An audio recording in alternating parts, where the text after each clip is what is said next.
안녕하세요. 두 배 더 행복함의 김유대입니다. 자, 오늘은 정책 평가를 위한 사회 실험, 이 부분 좀 힘들어하는 부분이고요. 요즘 출제가 좀 많이 되는 부분인데, 한동안은 7급에서 많이 나왔는데, 요즘에는 이제 다시 저희 9급에서도 출제가 좀 되고 하는 부분입니다. 그래서 한번 정리해 보시면 되는데, 일단 이 사회 실험을 왜 하냐, 정책을 바로 전국적으로 실시를 하면 너무 비용이 많이 들어요. 그래서 일단 실험을 해보고 이 효과가 있는지를 보고 나서 이제 정책으로 가는데, 일단 크게 한번 나누는 것부터 먼저 한번 보도록 하겠습니다.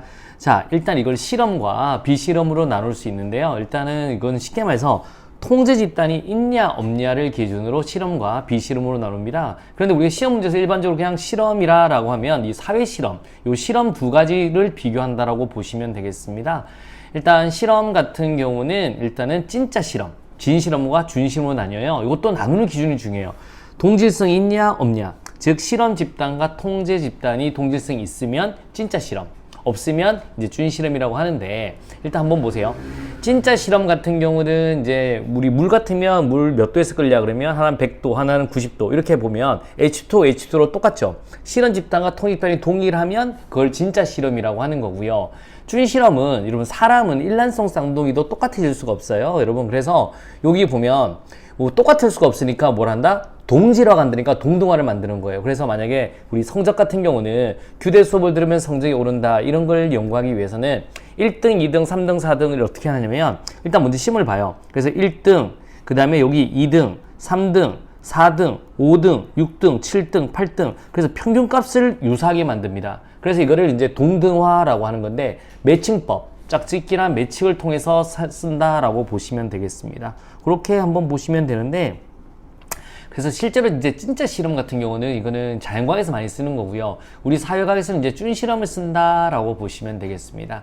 동질성이 있냐 없냐, 이런 무작위 배정을 통해서 섞어서 동질성이 있으면 진짜 실험, 그렇지 못하면 매칭법으로 동등화를 해서 하는 실험을 준실험이다 라고 보시면 돼요. 그러면 이 두 가지 중에서 한번 딱 보세요.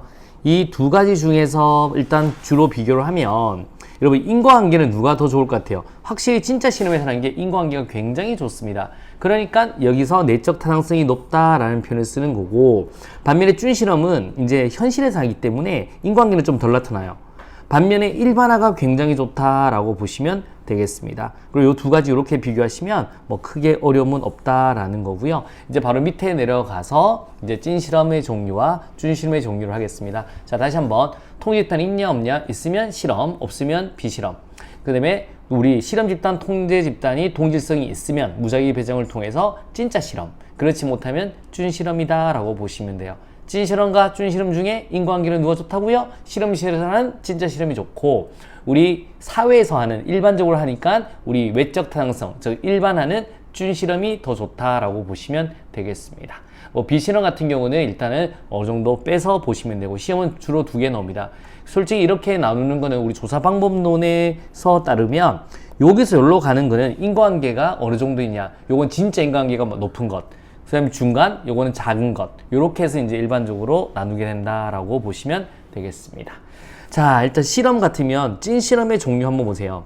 이제 통제 집단 사후 측정, 통제 집단 사전 사후 측정, 솔로몬의 사집단 실험 설계는 찐 실험이다. 요걸 외워두셔야 돼요. 요거를 외워두는데, 일단은 통제 집단이 있습니다. 통제 집단을 우리 이제 사후 측정을 한번 해봐요. 오케이? 이렇게 해서 실험 집단하고 비교하는 방법이 있고, 통제 집단을 사전 측정, 사후 측정 두 번 해요. 그런데 이런 통제 집단 사전, 사후 측정의 문제점 뭐냐면, 우리 한 번 테스트했는 내용을 또 하는 거잖아요. 그러면 테스트 요인이 나온다고. 그래서 이렇게 두 개를 비교하면 얼마만큼이 테스트 요인인지를 또 알아낼 수 있잖아요.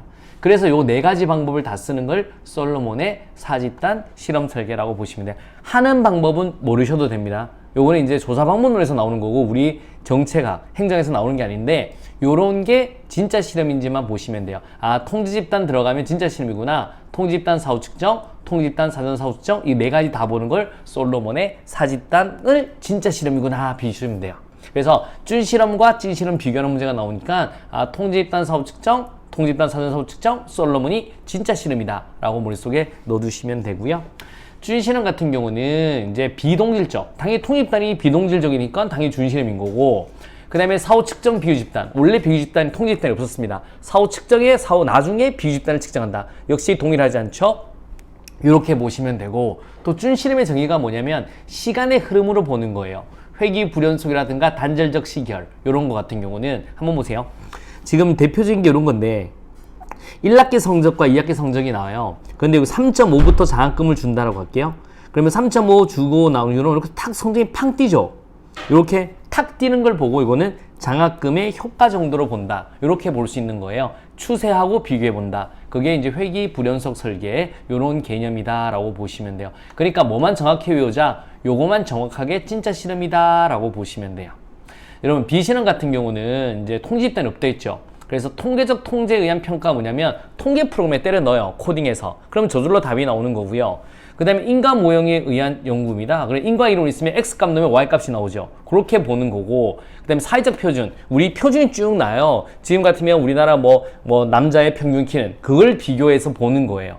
그러니까 통제 집단이 없는 거죠. 그 다음에 이제 전문가한테 물어봅니다. 그런 게 잠재적 통제에 의한 평가다라고 보시면 되겠습니다. 자, 우리 요즘에 정책평가를 위한 사회실험, 자, 실험, 비실험, 통제 집단이 있냐 없냐. 그러면 실험 중에 진짜 실험은 실험 집단, 통제 집단이 일치하고 그렇지 못하면 준실험이다. 진짜 실험은 인과관계가 최고다. 그 다음에 준실험은 일반화가 잘 된다라고 보시면 되고, 진짜 실험의 종류는 통지집단, 사후 측정, 통지집단 사후 전, 사후 측정, 솔로몬 사집단이다. 머릿속에 이렇게 탁 넣으시면 별 문제는 없다. 이렇게 보시면 되겠습니다. 더 자세히 갈 수도 있는데 더 자세한 건 조사 방법론에 대한 문제인 거고요. 우리는 이렇게 가볍게 이제 뭐가 뭔지만 매칭하셔도 문제 푸는 데는 전혀 지장이 없다라고 보시면 되겠습니다. 이렇게 깔끔하게 보시면 돼요. 그래서 실험, 비실험, 진짜 실험, 준실험 이렇게 보시면 되겠습니다. 자, 오늘 요건 어려운 내용인데도 이렇게 이제 간편하게 간단하게 정리하지 점수를 구현할 수 있거든요. 오늘 이렇게 해서 정책평가를 위한 사회실험, 인과관계 정도에 따라서 진실험, 준실험, 비실험으로 나뉜다. 그래서 인과관계가 제일 좋은 거는 진짜 실험이다. 이렇게 머릿속에 한번 탁 넣어두시기 부탁드리겠습니다. 자, 2배 더 행복함의 김규대였습니다.